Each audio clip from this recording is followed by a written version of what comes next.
When classes like the I-14s think about where to hold their World Championship, Richmond Yacht Club always comes to mind.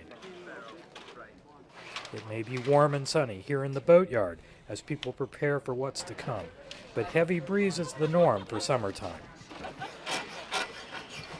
We broke our mast the other day, so we're trying to repair.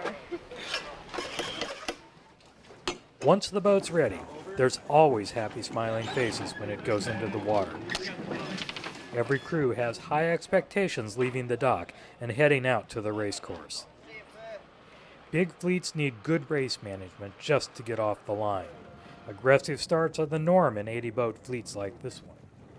Being in the top 10 at the weather mark in these high-performance dinghies means getting clear air and sailing hard in the building conditions. We were hoping for top 10. I don't know if it's really realistic or not, but we're certainly going to try.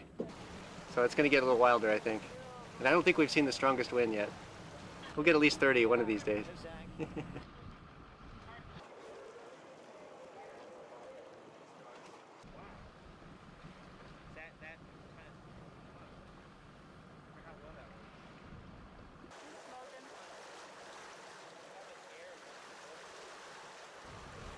You learn the basics early on, and then as time goes by, you pick up a little idea here and there, a way of doing something, a way of jibing the boat, a way of pre-sheeting something, little tricks that make big, big differences in your crewing ability.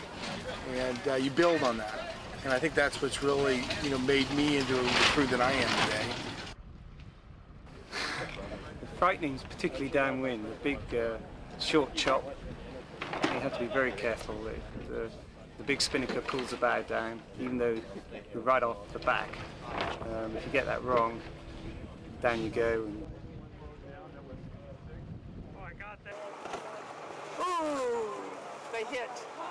They hit.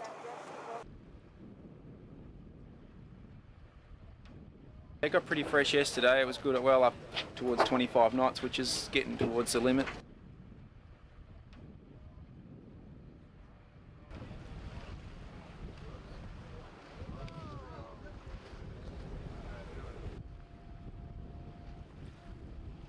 Downwind with the spinnaker up in flat water. Just going fast. I had a GPS taped to my arm once, and we clocked ourselves at 21 knots off St. Francis in a flood tide. Gary Grimaud did Richmond proud, finishing 12th out of 82 of the best dinghy teams in the world. Charles Stanley and Mo Gray from Britain won the regatta. Their worst finish was 5th. So we've been taking pretty steady downwind, mainly because we've had quite a comfortable margin behind us from having established good leads around the weather mark.